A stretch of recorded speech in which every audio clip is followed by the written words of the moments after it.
Hi, in this video we'll talk about how to beat tight passive players. We'll cover what signifies this particular player type, how you identify this player at your table without the use of a poker tracking software using a heads-up display.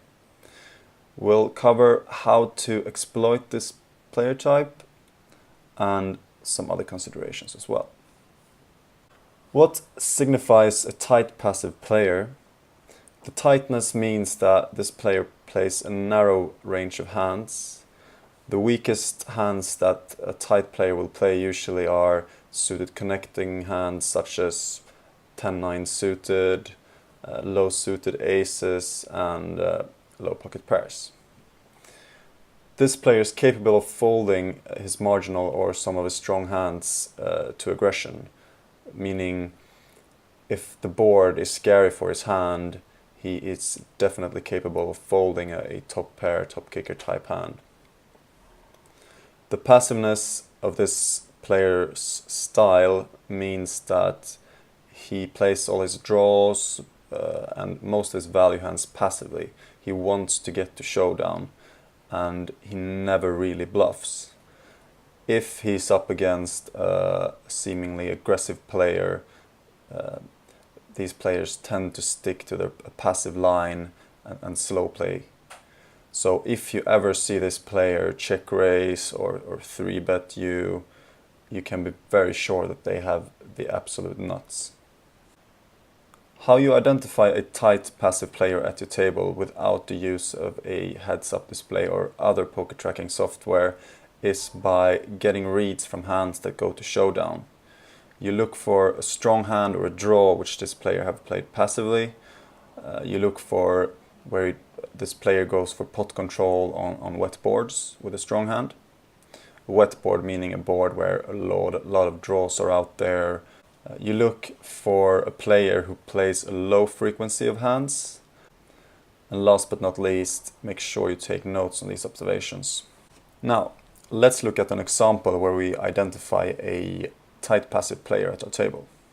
We pick up 3-6 offsuit and naturally we fold, but we still keep our eyes on the action. And Isak here on the button opens to 3 big blinds. John Hippo in small blind calls and the big blind folds.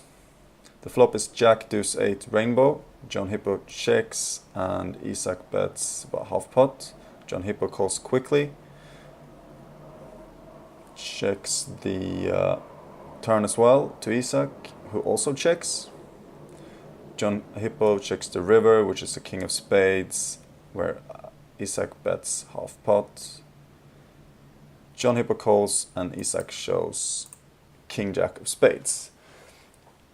This is a spot where we can fairly surely say that Isak is a tight passive player. He raised a good hand on the button, he got called on the flop, but he checked a very strong hand on the turn against a player who seems to be a weak player. And on the river he makes an even stronger hand and he still bets fairly small. Now, let's look at how you best exploit a tight passive player. Pre-flop, you want to set mine with your low pocket pairs against this player, especially when he opens in early position, because from this position you can be very sure that he has a narrow range only consisting of strong hands. You want to steal the blinds when you have 1 or 2 of these players in the blinds. You can steal very wide here. If you, for example, open 2 big blinds from the button, you only need to be successful 58% of the time to make a direct profit, and tight passive players usually fold the blinds at least 80% of the time. Add the equity of your hand to that in case you do get called, and you don't even have to be successful as often as 60% against these players. You can 3-bet with a somewhat bluff-heavy polarized range versus late position opens from these player types. A polarized 3-bet range means that you 3-bet hands either for value or as a pure bluff. The value hands will be hands that you are happy to get it all in with against a tight player, which should only really be pocket aces, pocket kings, sometimes pocket queens and ace king. And you add bluffs in there which are too weak to call but are good to bluff with because they have blocking cards to your opponent's stronger holdings. For example, ace 3 suited is a good hand for you to bluff with here as a 3-bet. You have a blocker ace which lowers the amount of combinations of pocket aces from 6 down to 3, of ace king from 16 down to 12, and ace queen from 16 down to 12 as well, so you're more likely to succeed with your bluff. You want to play very tight versus these players, especially when they open in early position. Like I said, sure, set mine with your low pocket pairs, call with your stronger hands, but don't call too wide. The only real reason you might want to call wide if this player opens in early position is if you have fish left to act behind you. Fish being loose passive or very loose aggressive players. Post flop, be prepared to bluff 3 streets with your draws. Tight passive players, sure, they might slow play you 3 streets, but if they slow play you, they usually go for a check raise or a re-raise on the turn, since they are fairly scared of draws completing by the river.